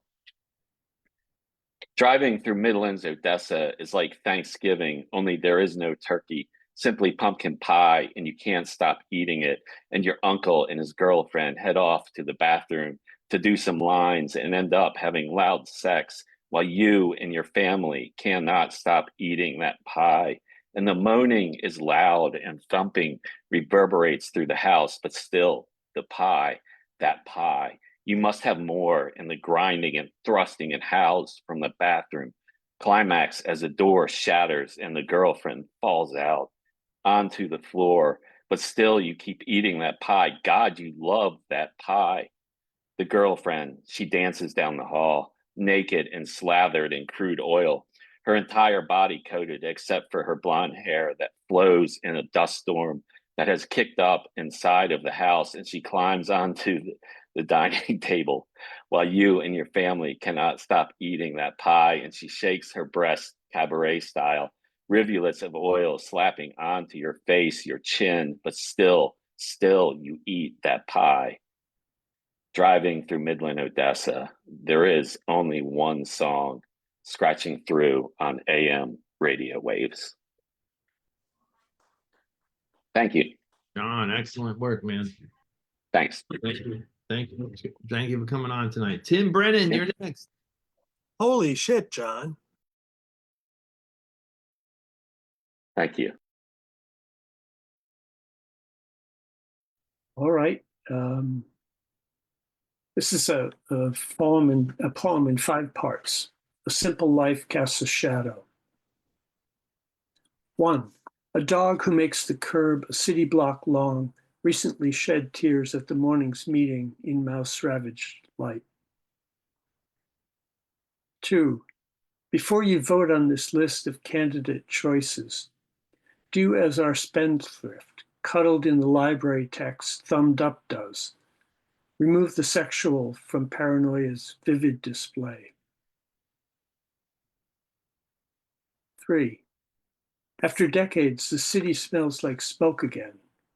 The newly moneyed love the trash lids at work, and young mothers are surrounded and detained on a daily basis by the dismal RVs. When the workers who keep us steady and focused, though rusted and useless, forget their lunches, we call agents of brokers who will clear the streets of windshields without regret. 4. Take whatever comes. Take my father's last summer, over almost before it started. Be careful not to say who that is waking under your skin. 5. Walking past, head down, lost in thought or out of change, and alone by 10, he swore to never take a random thought from the jar again. Thank you. Excellent work, Tim, as always. Thank you. Wow, Tim, that was beautiful. Take my father's last son. That is walking under the skin. I think I got that right. Summer. Summer. Summer. I couldn't keep up. Beautiful work, Tim. Thanks. Let's bring on another newbie, Michael Austin Jr. You're up. Hello. This is actually my second time. I came in February, but I'm gonna do two pieces. Both pieces are, I wrote this first piece in a coffee shop at an open mic about someone that was sitting across from me. If I never see her again, I'll remember that I felt like vomiting butterflies. How her beats became a symphony for the piano to listen to. Her whole body entranced to the strum of the guitar, her melanin peeking through her coat. She was covered in shells. I began to flutter.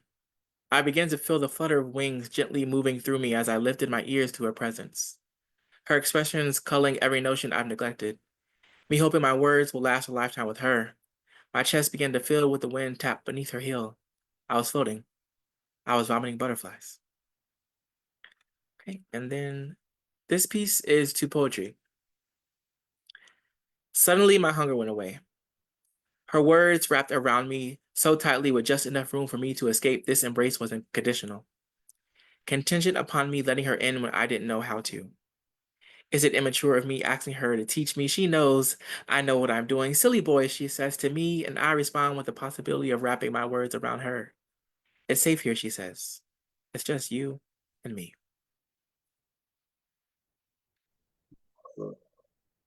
Beautiful.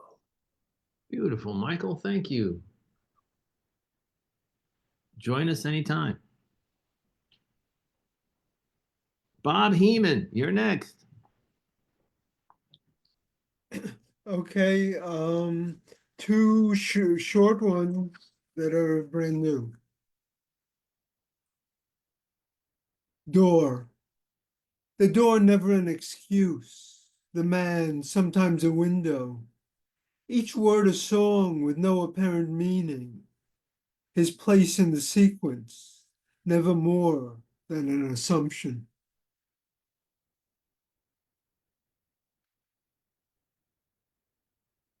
The story. The masks the dead wear are only part of the story. The appropriate words won't be revealed until the end. Thank you.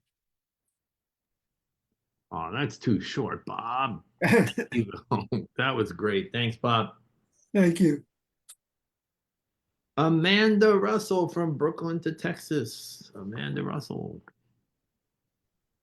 Okay, hi. I'm gonna read so it was I think it was somebody earlier was talking about how sometimes life is so busy that you can't really write and gather thoughts. So that's kind of one thought behind some of this.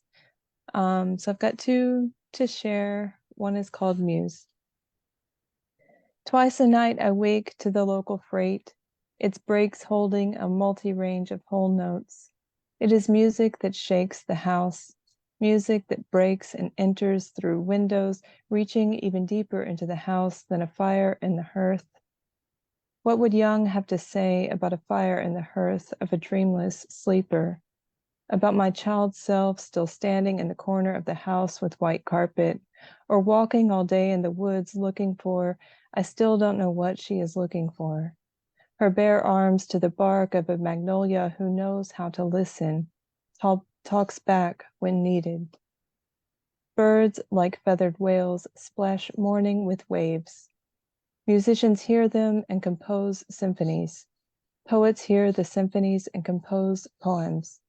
Musicians read them and compose symphonic poems, or at least Franz Liszt did. Ocean Vuong says every word is a citizen of hope. We enter the conversation with punctuation and conjunction.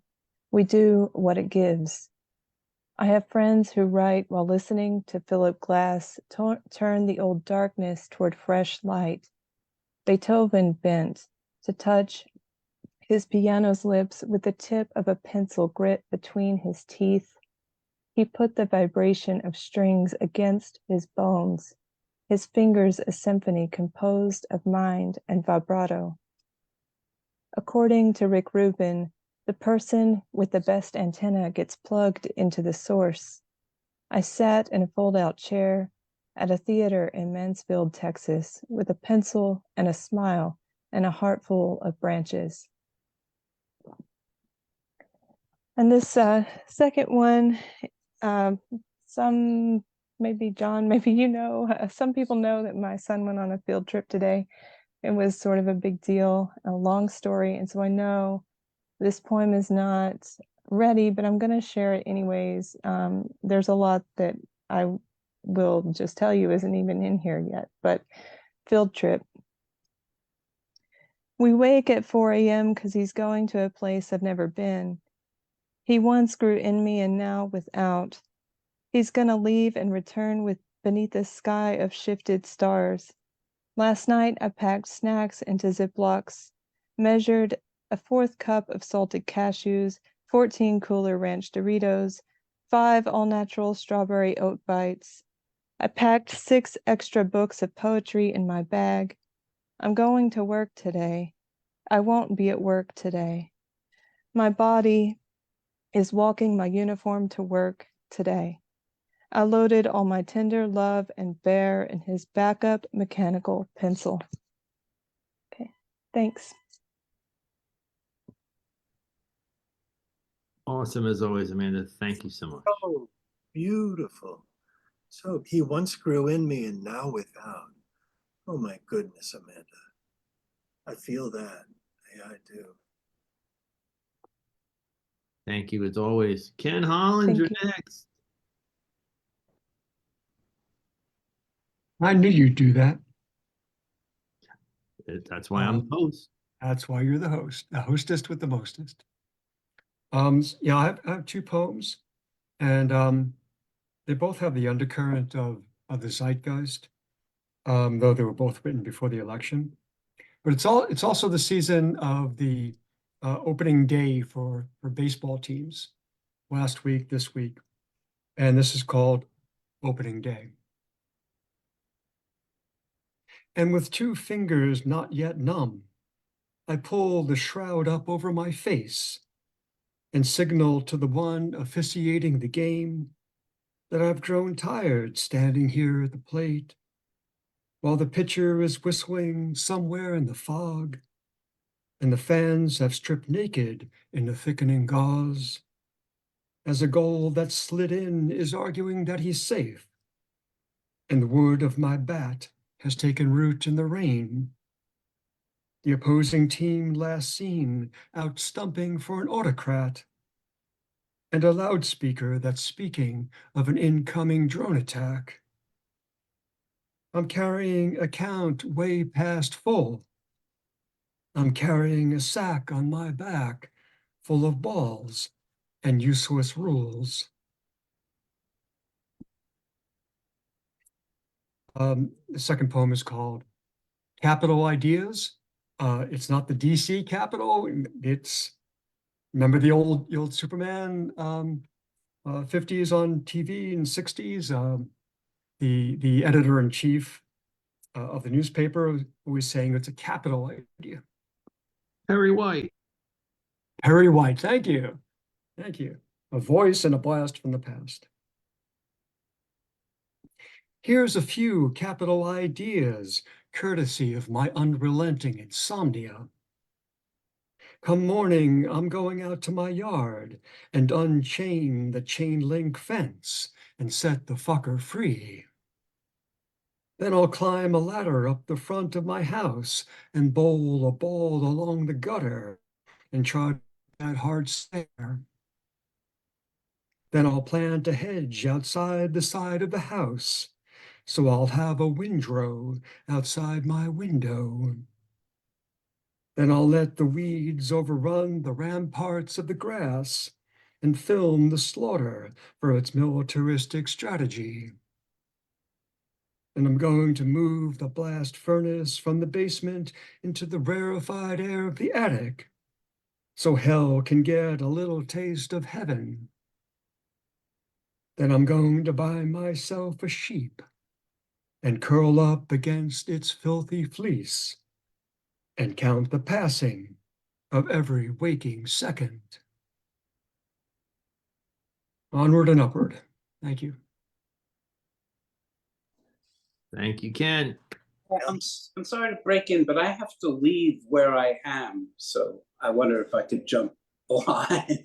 Who might that be? Peter Schneider. Yeah, go for it, Peter. Go ahead. Okay, thanks. I'm sorry to butt in like that, but Okay. have to get out of here. I'll read two poems.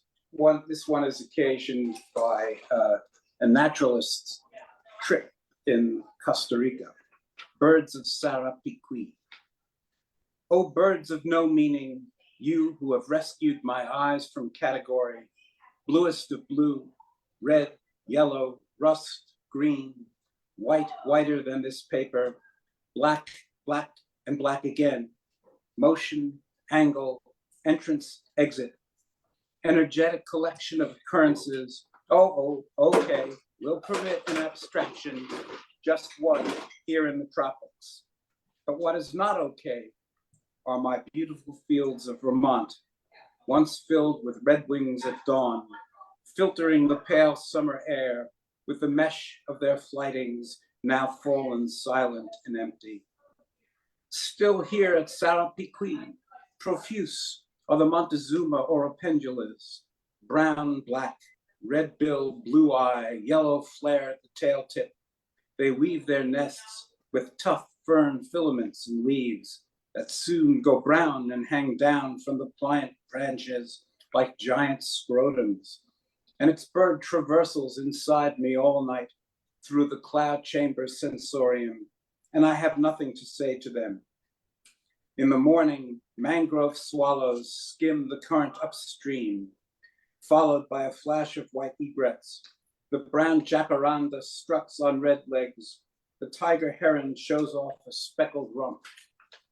Now, birds, please give me the rest I need, that I may stop dragging my mammalian ass around, and this mind along with it, just to sit here and want nothing, not even rest, letting the world be just the way it is. And this one is called The Memories Become Random Islands. I have a little epigraph from one of my favorite philosophers, Edmund Husserl. Memories can be more or less vivacious, more or less unclear. By being intermittent, they can transmit expanses of intuitability through empty expanses of non-intuitability. The memories become random islands. Any autumn day like this, gray and moist, filled with brown, limp leaves embedded in mud, and I am four in the back seat of the old DeSoto, clattering over cobbles under the Dykeman Street Bridge. The father teaching the mother how to drive, screaming, "Dina, put your foot on the clutch, God damn it!" As I tell this to my friend Mick, he starts to laugh. Not too many of us old New York yids left. Kids don't remember stuff like that anymore. And I'm thinking, is that right? Just then, I recall Rilke in the darkened room, watching his mother's jeweled hand on the piano, and his outburst, "O Kindheit, O Einsamkeit, O childhood, O aloneness."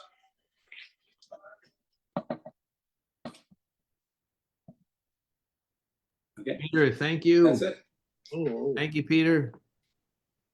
Please join us again whenever you can. Sure. Cheryl Rice, you still with us? I am. I got nowhere to go. Cool. Sound good. There she is. Yeah. I got two poems. 6 in a jar. Worthy of a Godfather sequel, he shows me what dignity his grandfather preserved in the basement larder. Empty of normal harvest, decades of plums, green beans, tomatoes, glistening in their ancient juices. There are only 2 jars now, stuffed with rags to obscure their contents. One holds a disassembled pistol, the prized Lupara he speaks so fondly of.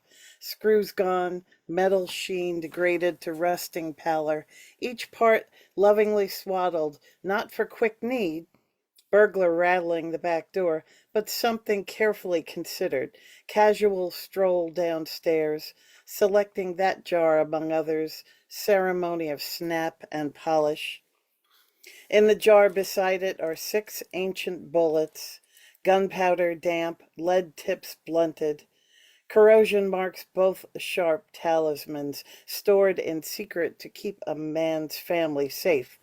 Now evidence of the old ways, old appearances, how conflicts were resolved before my boyfriend was born, habitat of facade he inherited, rusty guns, threat unsupported by his society. His aim was true, yes. Execution? Asserting dominance in a world of faulty currents, stumbling echoes from an empty chamber, bullets without spark on the day he most needs them. And this is a newer one called Tits Out and on the John. A little inspiration for tomorrow for anybody taking part.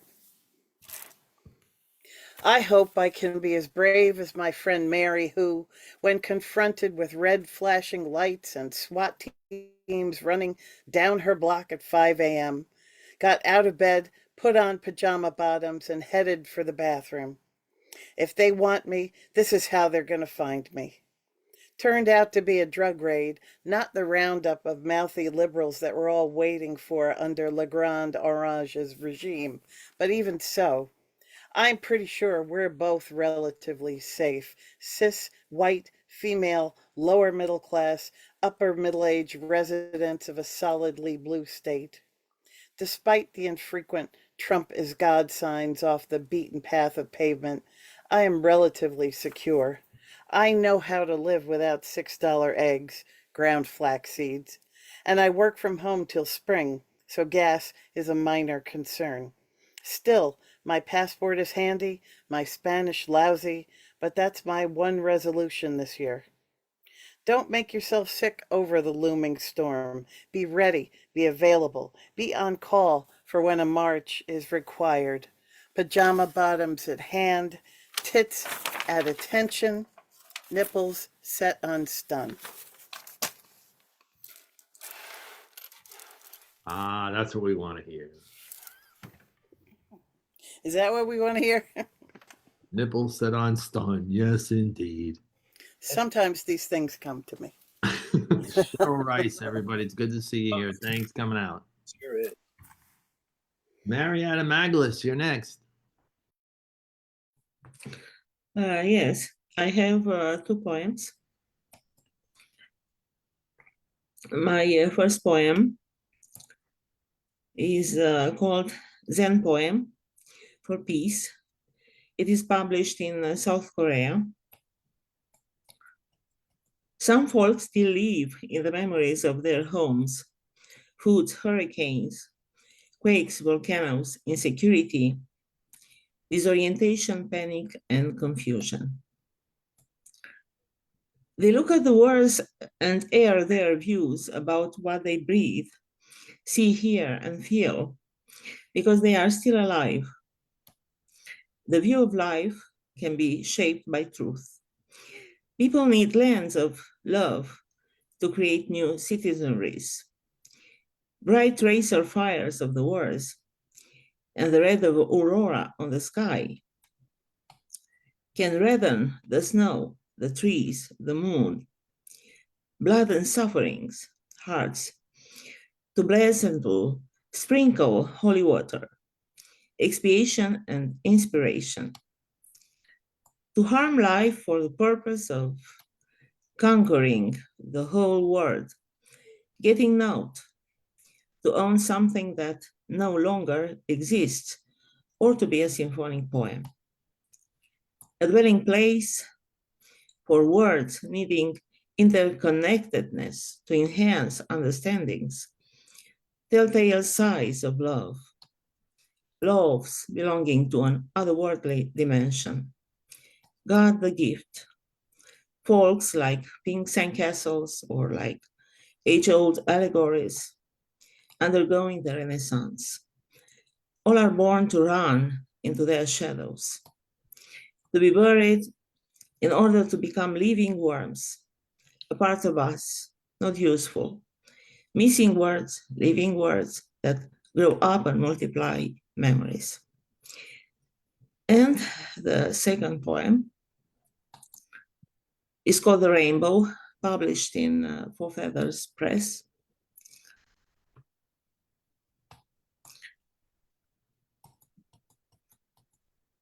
In violet blue sky, nature symphony, the light gets absorbed. Photodissociation or photosynthetic photolysis makes the earth's oxygen and the green of the leaves. Staying in the light to see the Nepalese poppies trembling in the wind, still red. Frozen leftovers can break through the hot crust of the orange sun, staying in the light to see the wheat field shaking its weary yellow. The dying stars become light in the absorbing darkness. Astral jazz blues chord progression. People dressed in indigo banana leaves, absorbing love. Love means not victuals to be left over. Thank you. Well done. Well done, Mariana. Thank you for coming out, Mariana. Where are you calling in from? From France. Sweet. Thank you very much for being here tonight. Work was excellent. Please join us anytime you can. Sure. All right. Our next open micer just so happens to be me. And let's do this little thing. And it's called Streets Like Women. Streets like women I have known, through a small city I do roam. Emily Place, Sharon Drive, not a big city but a hell of a ride. Diane Walk, Rebecca Square, Heather Road goes nowhere near. Judy Circle, Wendy Way, Alice Alley, dark and gray. Freeway, Thruway, Broadway, Main. Getting lost is such a pain. Maybe I should take a train. Amy Loop, Paula Path, Diamonds, Dresses, do the math. Linda Parkway, Candace Lane, such a road map in my brain. Rosalind Station, Beverly Heights, Tracy Street keeps you wrong at night. Lana Turnpike, Courtney Court, taxi drivers are all good sports. Route Christine to the Dorn Highway, be always on your guard, or else they'll steal your heart away on Hillary Boulevard. Streets like women I have known, through a small city I do roam. Thank you, everybody. Our next open micer is Naomi. You're up. Hi. Wow, that was quite a hard act to follow. Okay, so I have two relatively new poems. This is called First Day of College. These are the train-wrecked children of dead parents, blamed for poor choices, not chosen, the only way out.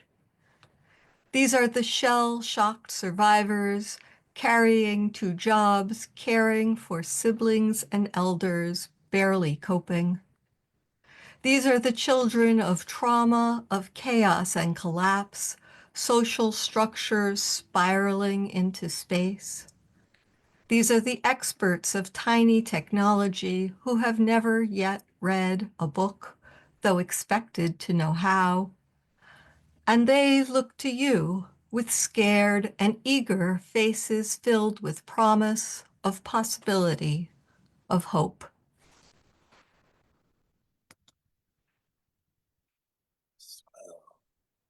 And this is this came to me after seeing the documentary No Other Land that won Best Documentary at the Academy Awards this year. It's called Milk and Honey. We were offered promised land, homecoming, birthright, sanctuary, milk and honey. We were fed dance and song, sweetness and sun shining fine white sands, candles and communes, olives and dates, turquoise waters, red and purple flowers blossoming in peace. We were taught miracles of light, breads baked on backs, firstborn blood, memories of enslavement, never oppressors, ram's horn, resonance repairing the world. It can never happen again. We were assured we will never let it happen again. We were told while inconvenient bulldozers crushed homes to rubble, family by family, torn roofs from schools, although tanks rolled over ancient soil, swath of death, river to sea, settlers and demolition, such bland, vacuous words. The desert bloomed, we were promised, not watered with blood shed by ancestral family, barbed wired apart by our people, pharaohs wounding lambs, maiming babies, killing children like rats, our people in green shirts, not brown, swastikas morphed now into stars. My people, eyes and cheeks, my own, my family, perpetrators of daily evil, doing again and again and again what we claimed, we despised, we declared never again. Such annihilation we believed meant anyone, everyone, forever, as we consumed poison, milk, and honeyed lies. Well done. Thank you, Naomi. It's been a while. Been a busy winter. Yeah, thanks for coming out. Naomi Bindman, everyone. Ruby Carson, you with us? Ruby, still with us? There she is. There she is. You're on mute. I can't hear you.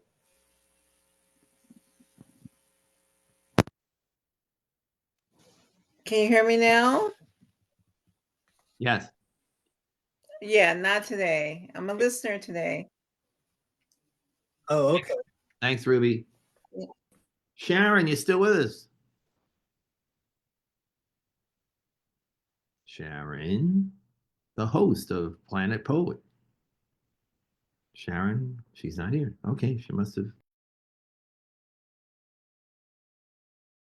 For the evening, as always, is Mr. Greg Carell. But before I bring him on, I want to thank Janet. I want to thank Ethan.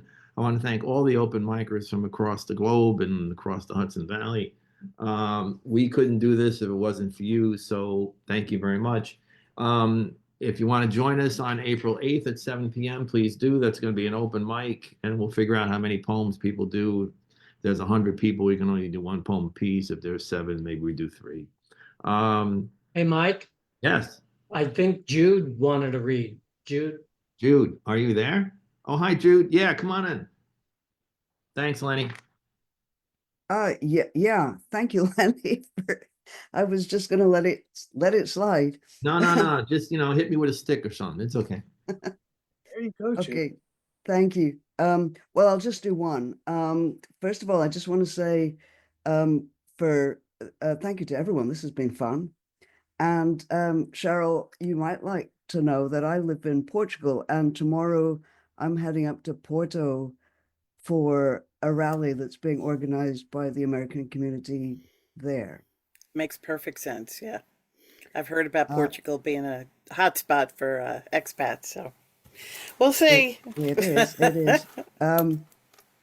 Okay, so I'm going to read a poem that will be in my collection that's going to come out in 2027. So I hope I'm still alive by then. And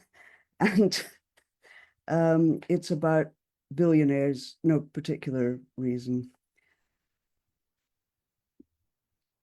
It's called Live from the Billionaire Philanthropist's Banquet.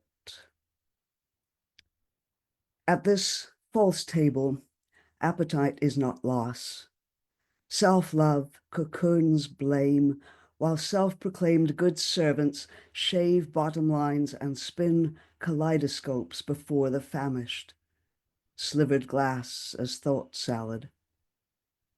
As well-tended hands offer bread to shrinking, wrinkled bodies, the would-be unhinge their hearts still filthy from a dream of delights. Meanwhile, children, graveyard wraiths, stuff restructured bread into unlined mouths. Their hands hang angular, their eye skeletons are sockets of birds who sing featherless. In the graveyard of power-hungry minds, dark famine eats air.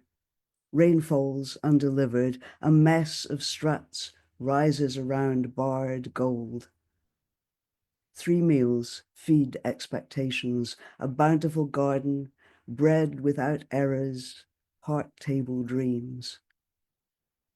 And we say, let's eat expensive, grind night like we grind coffee, remind the pot that we are appetite. But what terror of the rambling heart, rock fraught and filthy, empties a child's hands without touching. Graveyard children make our sold-out hearts raw. We draw our hands from their hunger. We make coffee without touching the world.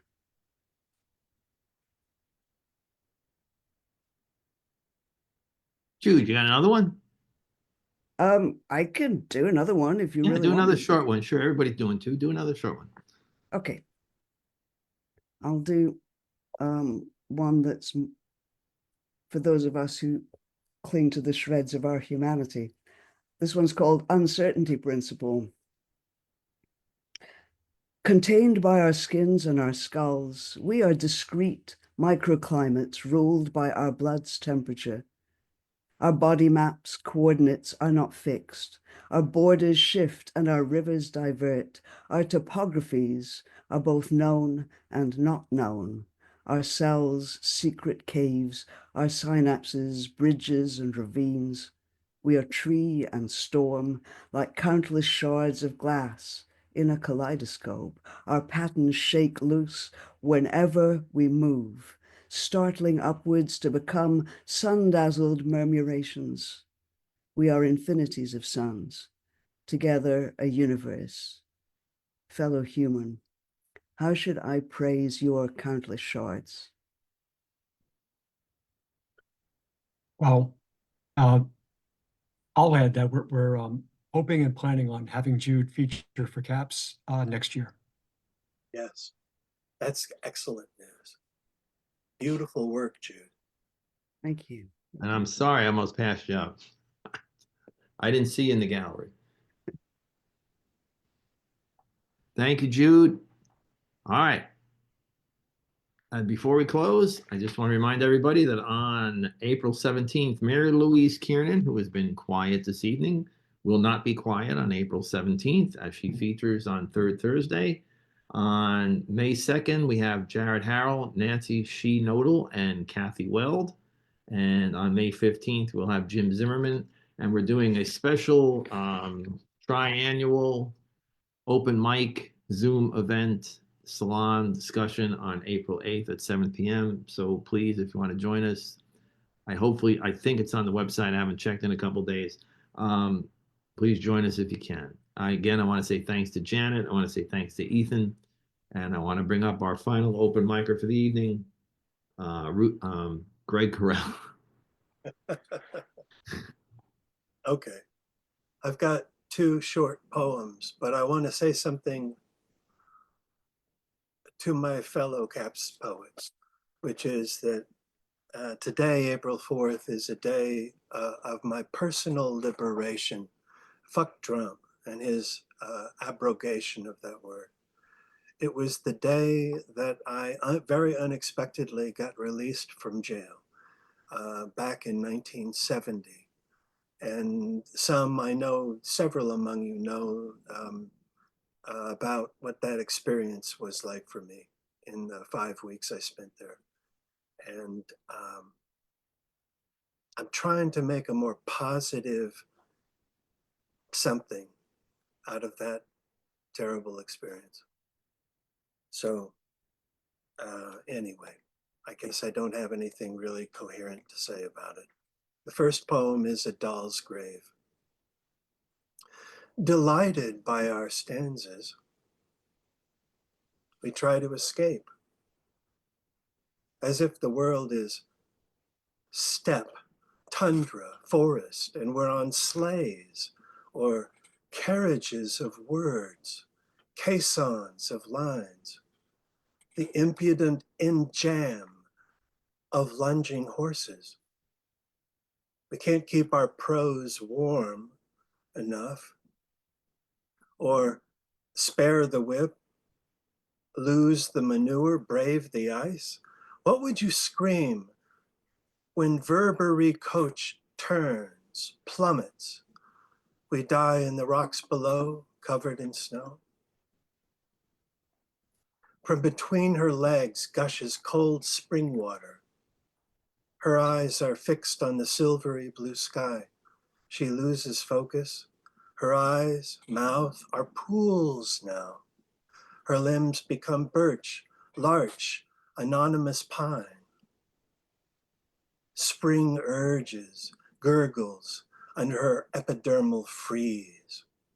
Her gut poem is world, woman drench, birth drench, a liquidy song of wet birth. Each new who, enduring a salty chorus of welcome. This stanza wants forgiveness for invoking a doll's grave, but not all children last. And my last poem is called Bingo. Bingo is hot-wired in me. I say it before I think. Subterranean gestures tickle my under thighs. Eyes on eye stalks go silent. Voice inside hears. Little spearman, thrusty, thrusty down below. Oh, the chaos. The inner Saturnalia. Ramparts unmanned. Barricades blown to smithereensies. The eternal resonance of word thoughts. The temporary, oh, blend, oh, heighten in my cogno heart. Oh, cogno heart, where all divergence converges, and yet each trudging warrior, each aide-de-camp on 14th Street, freed from the daily commerce wars, measures every step, eyes every contender. We make our wary way among each other, so why make things worse?